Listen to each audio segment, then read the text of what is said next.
বিসমিল্লাহির রহমানির রহিম। ভাইয়েরা, আপনাদের কাছে জিজ্ঞাসা, রাজনীতি যে জিনিসটা, এটা কিন্তু আসলে ভালো হওয়া উচিত ছিল, ভালো হওয়ারই কথা।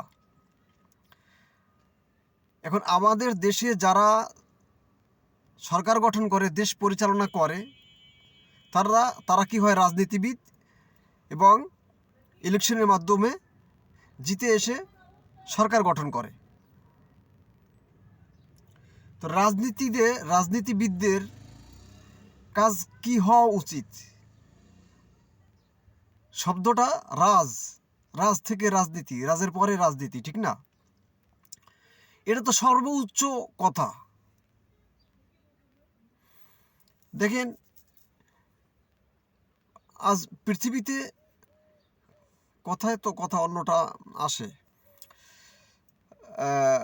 ভিআইপি, ভিআইপি কাদেরকে বলা হয়? প্রকৃত যাদেরকে ভিআইপি বলা হয়, যাদেরকে ভিআইপি বলে সম্বোধন করা হয়, সম্মান দেওয়া হয়, তারা কিন্তু ভিআইপি না আসলে এই পৃথিবীতে। আমি সহজভাবে বলি, মানে তাড়াতাড়ি নিয়ে আসি কথাটাকে। যারা জান্নাতের অধিকারী হতে পারবে তারাই হবে ভিআইপি। এখানে আপনারা চিন্তা করলে বুঝতে পাবেন যে আমি কেন এভাবে বলতেছি। তো আসলে এখন আমরা যাদেরকে আমরা ভিআইপি বলি, তোমরা ভিআইপি নাম হিসাবে তোমরা কি সম্মান পেয়ে সেভাবে চলতেছ, কিন্তু তোমাদের কাছ থেকে ভিআইপি আমরা কাজ পাই না। তাহলে তোমাদেরকে ভিআইপি বলে আমরা করব কি? বাংলাদেশে যারা মন্ত্রী, মিনিস্টার, এমপি, হ্যাঁ, গ্রামগঞ্জেও তো যারা একজন দফাদার, চকিদার, তাদেরকেও সাধারণ মানুষ গেলে সম্মান করে। সেও একজন চেয়ারের মালিক, একটা চেয়ারে সে বসে, ঠিক না? তো রাজনীতি কথাটার অর্থ যা হওয়া উচিত, আমরা কিন্তু সেইভাবে অর্থটাও বুঝি না, কাজও করি না। রাজনীতি শব্দের অর্থ হওয়া উচিত যত ভালো কাজ সেগুলি যারা করবে,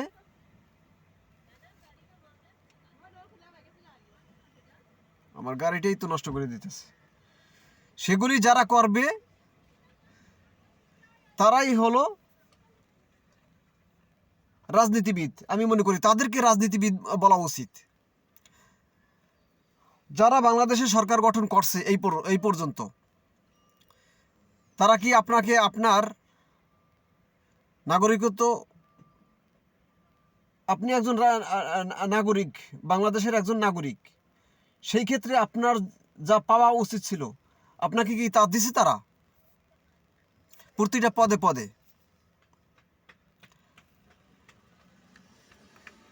আমি মনে করি প্রতিটা বিষয়, একটা ফ্যামিলিতে যা দরকার আছে সব কিছু টেক কেয়ার করতে হবে সরকারের।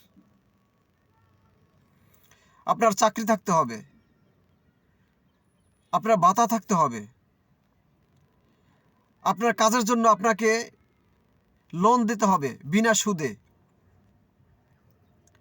আপনার কোথায় কোথায় কি সমস্যা, চিকিৎসা বাবদ, লেখাপড়া বাবদ, এই সব যত যা কিছু আছে, সব যে সরকার আপনাকে এইগুলির সুবিধা দিব, তাদের রাজনীতিকে বলা হবে এটাই রাজনীতি। তো এই কাজগুলি কোন সরকার করছে বাংলাদেশের 53-54 বছরে? কেউ কি করছে? করে নাই তো। তাহলে আমরা তাদেরকে কি রাজনীতিবিদ বলতে পারি? আর তাদেরকে আমরা কি আবার দ্বিতীয়বার ক্ষমতায় দেব?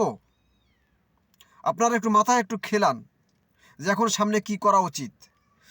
আপনারা সামনে দেখেন, সামনে বর্তমান অবস্থায় কারা ভালো পজিশনে আছে, নতুন হিসাবে কাদেরকে আনা যায়, তাদেরকে আপনারা আমার পছন্দনীয় ইসলামিক জোট, ইসলামিক কোনো সরকার, ইসলামপন্থী যারা আছে তাদেরকে সরকার গঠন করতে সুযোগ দেওয়া উচিত। আমাদের ভিতরে বিশ্বাসের বহুত ঘাটতি। আর এটা আমরা করেও থাকি। আমরা ধোঁকাবাজি বেশি। আমরা বাংলাদেশিরা তো দেই, অন্যরাও আছে।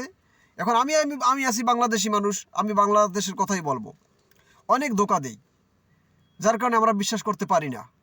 আবার এরকমই কিন্তু হয়, দেখছি, এটা তো আমার প্রমাণ, আমিও দেখছি অনেক যারা বিশ্বাস তো নয় তাদেরকে বিশ্বাস করা হচ্ছে, আর তারা পাওয়ার নিয়ে বিশ্বাসঘাতকতা করে। এটা করতেছে কিনা, এটা তো চলতেছে। আমরা তাদের পিছনে দৌড়াতেছি, তাদের কথা শুনে, তারা কথা বলে কথা রাখতেছে না। ভোট আসলে তারা পীর সাহেব, আর ভোট যখন চলে যায় তখন আপনার কথা ভুলে যায়, তখন হয়ে যায় জাতি সাপ।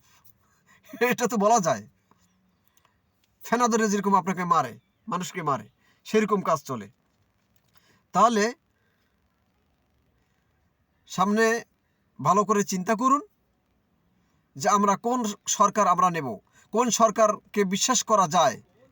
বিশ্বাস যদি নাও করতে পারেন, অন্তত তাদেরকে একটা সুযোগ তো দেওয়া যেতে পারে। আমরা বারবার কেন এক সরকার আনবো? এটা একটু ভেবেচিন্তে করে দেখেন। আমরা চেঞ্জ চাই, সামনে নতুন কোনো সরকার আমরা চাই। আল্লাহ হাফেজ আজকে।